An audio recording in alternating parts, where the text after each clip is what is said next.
Hello, my dear students. How are you? I am your Joshi sir, and now we are going to start your chapter, The Fun They Had, from paragraph number 7. As you know, we have completed paragraph 6 paragraphs already. And so, let us have a recap of the story. कहानी को जरा शुरू से थोड़ा सा देख लेते हैं कि कहानी में क्या क्या हुआ है. तो कहानी में एक लड़की है, मार्गी, और she was 11 years old. And एक बॉय है जिसका नाम है Tommy. He is 13 years old. उन्होंने अपने घर में एक पुस्तक मिली है. आश्चर्य इस बात का है क्योंकि कहानी 2157 में के बारे में है कि जब 2157 आएगा. अभी तो 2020 चल रहा है ना. Now we are in 2020 and when 2157 will come. जब 2157 आएगा तो स्थिति कैसे होगी, स्कूल कैसे होंगे, ठीक है, टीचर्स कैसे होंगे, तो उसके बारे में. उस समय स्कूल क्या होगा, जो टीचर होगा रोबोट होगा. स्कूल की जो क्लासरूम होंगे वो कोई ऐसे क्लासरूम नहीं होंगे जैसे आ जाए आपके घर के बगल में ही क्लासरूम होगा, मतलब घर का दूसरा कमरा आपका क्लासरूम होगा.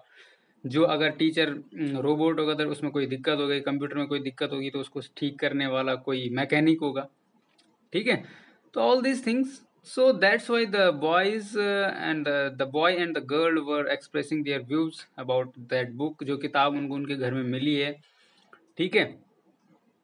और इस पूरी कहानी के बारे में जो मार्गी है उसने अपनी डायरी में लिखा हुआ है, ठीक है. 2157 में उसने अपनी डायरी लिखी हुई है. तो ये सब फ्यूचर के बारे में कि स्कूल कैसे होंगे. So let us start from paragraph number 7 today.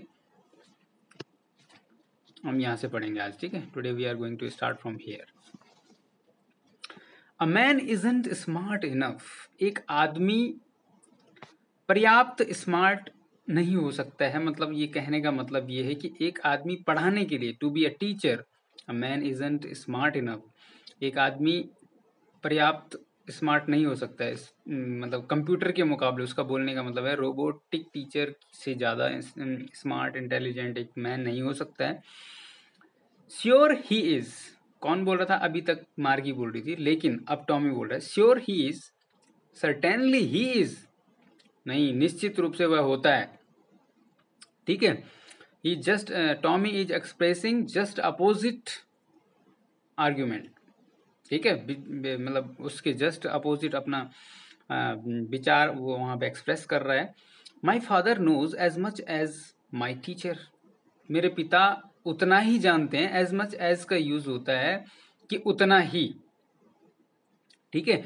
तो my father knows as much as my teacher. जितना मेरे टीचर जानता है उतना ही मेरे पिताजी भी जानते हैं. मतलब आप इस सेंटेंस को ऐसा भी बोल सकते हो, if you will transform this sentence. तो my teacher does not know more than my father. मेरे टीचर जो है मेरे पिता से ज़्यादा नहीं जानते, ठीक है. इसको ऐसा भी बोला जा सकता है. So English is beautiful language, so try to understand this language. तो my father knows as much as my teacher. मेरे पिता उतने ही जानते हैं जितने कि मेरे टीचर जानते हैं. ता है आ रहा है ना. कौन सा टेंस है? Simple present tense, present indefinite tense, ठीक है. जब हम किसी बात को कहने के लिए, जनरली कोई स्टेटमेंट देने के लिए उसका यूज करते हैं. किसी रेगुलर हैबिट को एक्सप्रेस करने के लिए इसका यूज होता है, सिंपल प्रेजेंट टेंस का यूज होता है. और साइंटिफिक ट्रुथ, यूनिवर्सल ट्रुथ को एक्सप्रेस करने के लिए भी सिंपल प्रेजेंट टेंस का यूज होता है. हिंदी में इसके लास्ट में ता है ती है आता है. ता है, ठीक है, ती है.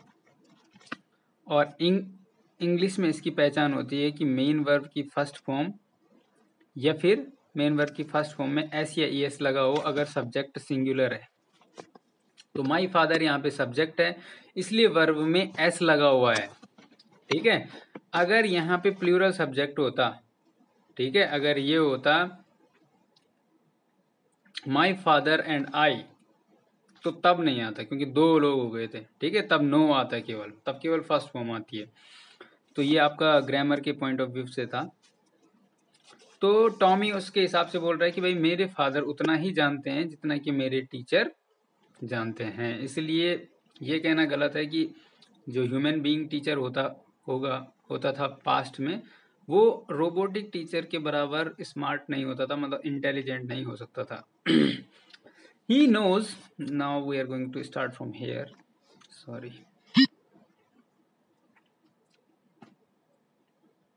यहां से शुरू कर रहे हैं। He knows almost as much I बेचा, वो लगभग ऑलमोस्ट उतना ही जानते होंगे, वो उतना ही जानते हैं, नो यहाँ पे भी सिंपल प्रेजेंट टेंस है, वो उतना ही जानते हैं जितना कि एक कंप्यूटर टीचर जानता है।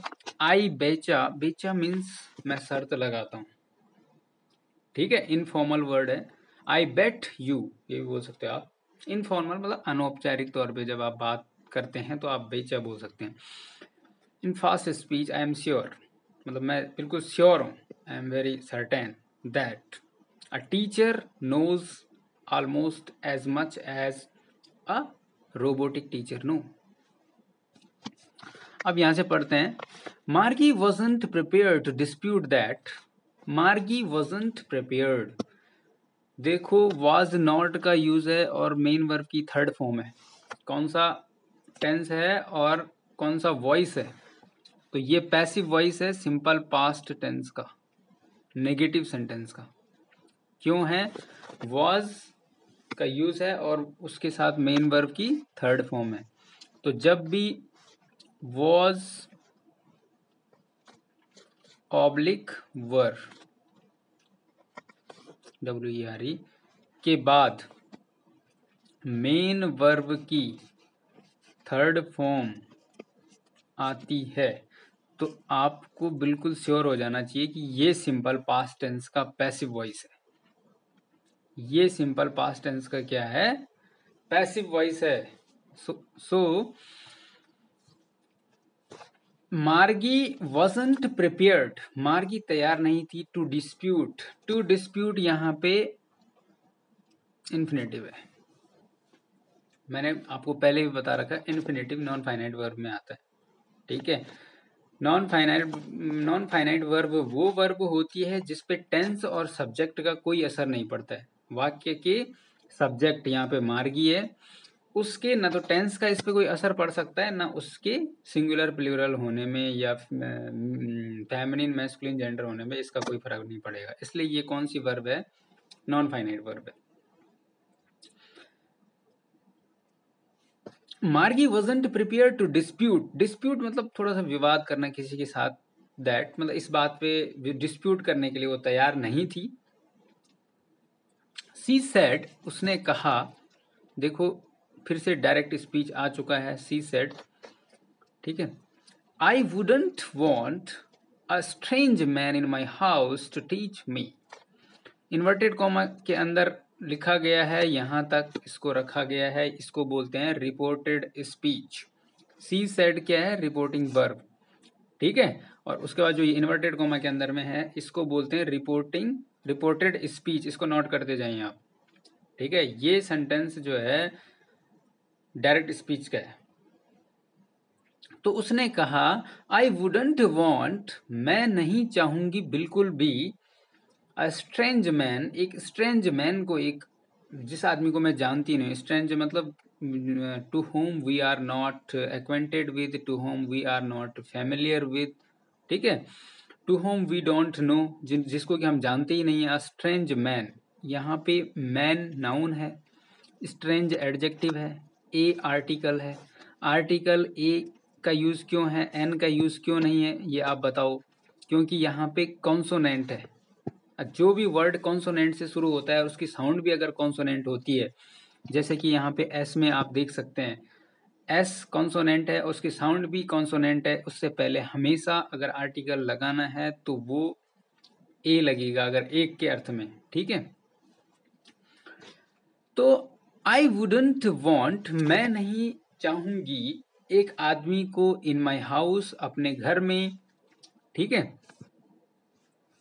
इन प्रीपोजिशन है, हाउस नाउन है, और माई मैंने आपको पहले भी बताया क्या है यहाँ पे माई, कौन सा पार्ट्स ऑफ स्पीच है आपको ये बताना है, प्रोनाउन है या एडजेक्टिव है, पसेसिव एडजेक्टिव है, आपको कई बार बताया जा चुका है, ठीक है। In my house to teach me, मुझे पढ़ाने के लिए। देखो फिर से यहाँ पे non finite verb to teach का यूज हो रहा है, इन्फिनिटिव बोलते हैं इसको, ठीक है। उद्देश्य को दिखाता है।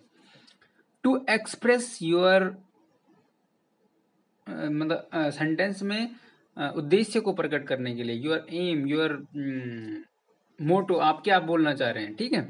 तो I wouldn't want a strange man in my house, अपने घर में वो क्यों नहीं चाहती है स्ट्रेंज मैन को, टू टीच मी, मुझे पढ़ाने के लिए। मतलब उसका पर्पज ये है, नहीं जाने का पर्पज उसका ये है, टू शो हर पर्पज। और आई का ऑब्जेक्टिव केस मी होता है।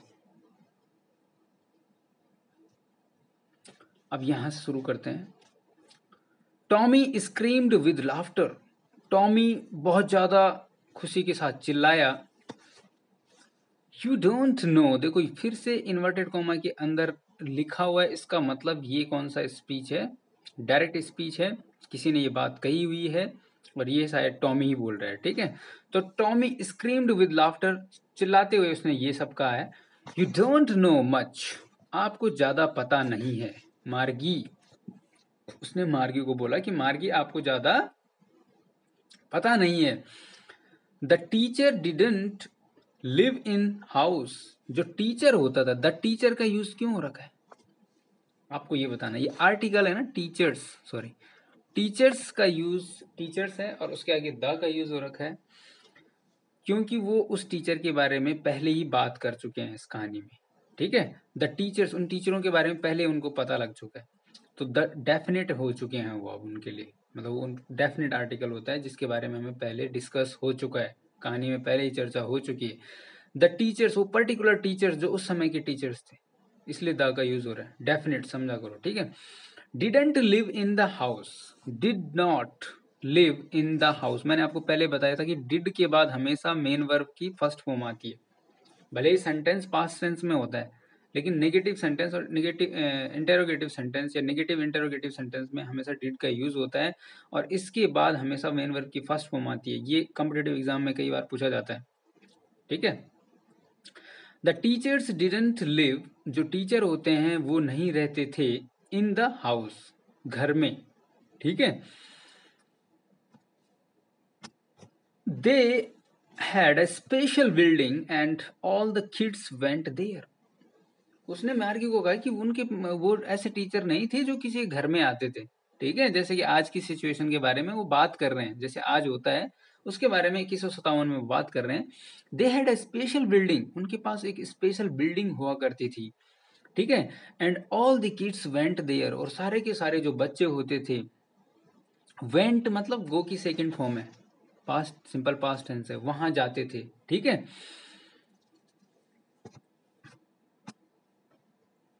सॉरी,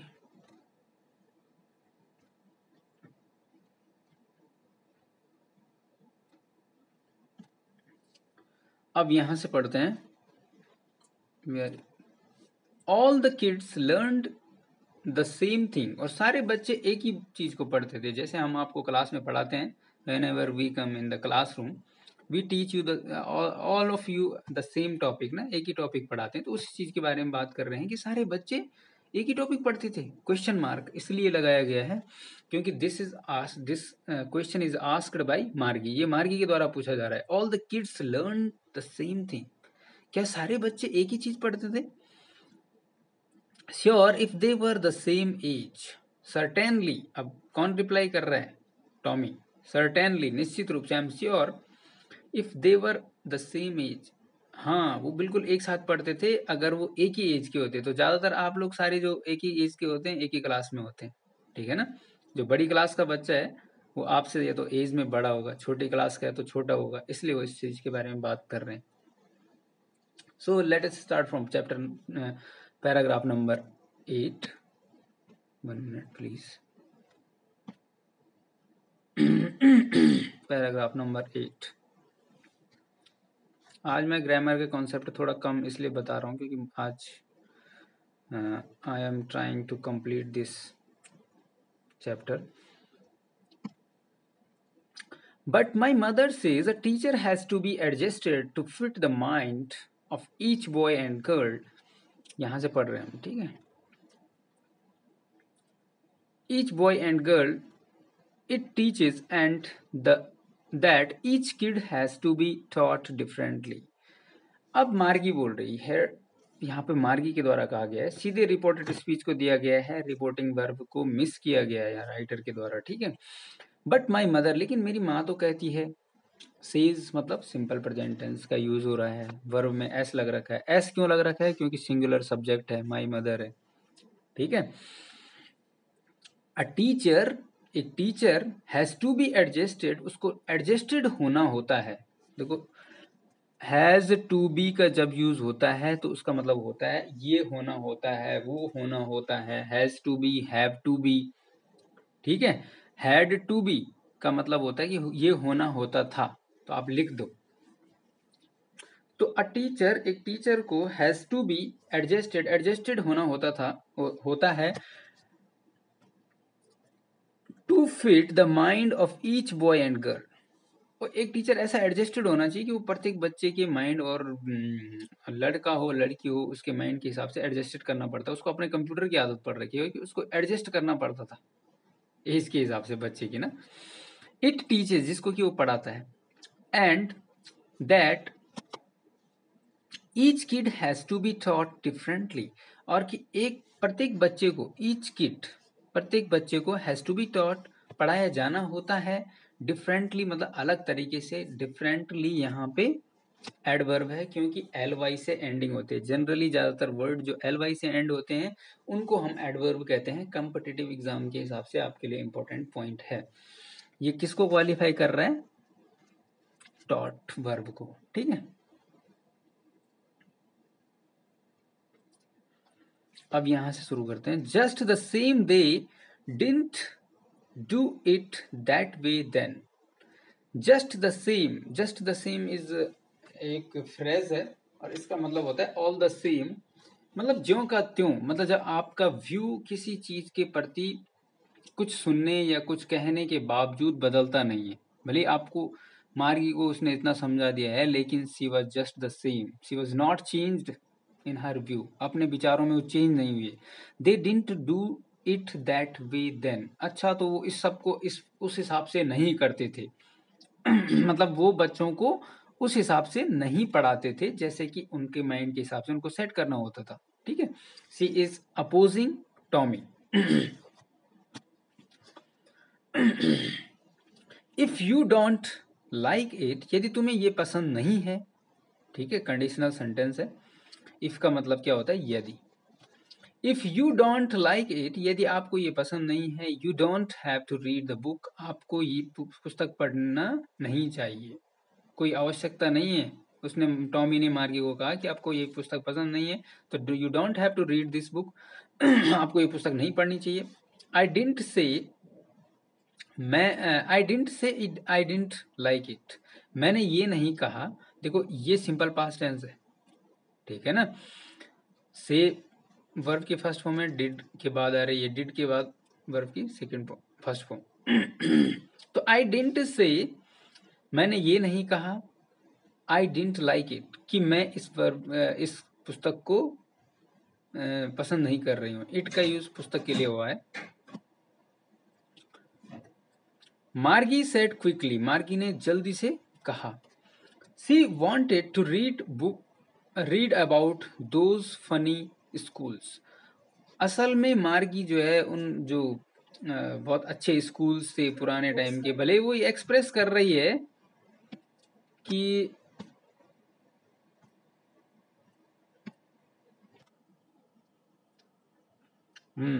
तो यहां तक हो गया था। मार्गी सेड क्विकली, मार्गी ने जल्दी से कहा है। यहाँ पे जो एल क्विकली है ये भी एडवर्ब है कि उसका कहने का तरीका कैसा था, मैनर को बता रहा है। उसके बाद यहां से शुरू करते हैं। सी वॉन्टेड टू रीड, वो पढ़ना चाहती थी। देखो वॉन्टेड फाइनाइट वर्ब है, to read non finite verb है, आपके पेपर में भी आता है, ठीक है, नॉन फाइनाइट वर्ब को फिलअप करने के लिए। वॉन्टेड फाइनाइट वर्ब इसलिए है क्योंकि टेंस के हिसाब से इस पे असर पड़ रहा है। पास्ट टेंस अगर आप इसको प्रेजेंट में लाओगे तो चेंज हो जाएगी।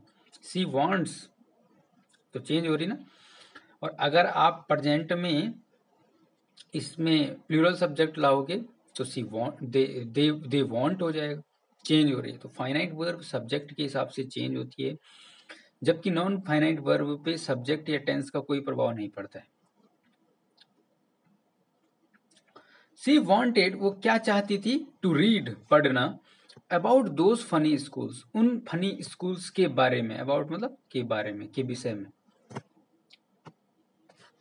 दे weren't even half finished when Margie's mother called, जब तक कि they weren't even half finished, उन्होंने आधा भी खत्म नहीं किया था बुक को, व्हेन मार्गीज मदर कॉल्ड, तभी मार्गी की मदर ने क्या करा, कॉल्ड किया, चिल्लाई, आवाज लगाई, मार्गी स्कूल, मार्गी now it's time of your school, अब तुम्हारे स्कूल का समय हो गया है।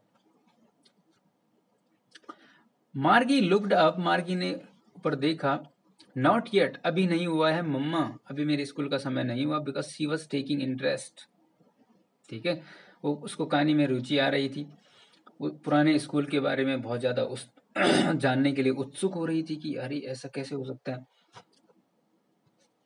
नाउ, अब, सेड मिसेस जॉन्स, उसकी माँ बोलती है कि अब, and it's probably time for Tommy too, और अब शायद, संभवतः, प्रोबेबली मतलब शायद, टाइम फॉर टॉमी, टॉमी के लिए भी, टू मतलब टॉमी का भी समय स्कूल का हो गया है। मार्गी सेड टू टॉमी, मार्गी ने टॉमी से कहा,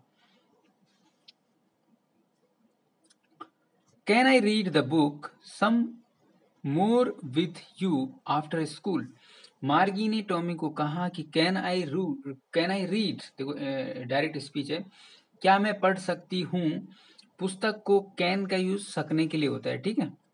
can I read the book, क्या मैं पुस्तक को पढ़ सकती हूँ, सम मोर, कुछ और, सम मोर मतलब कुछ और, विद यू मतलब आपके साथ, आफ्टर स्कूल मतलब स्कूल के बाद। So it's enough for this video. Thank you for listening so peacefully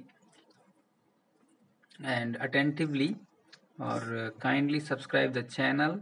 If you like the video, please hit the like button. Thank you.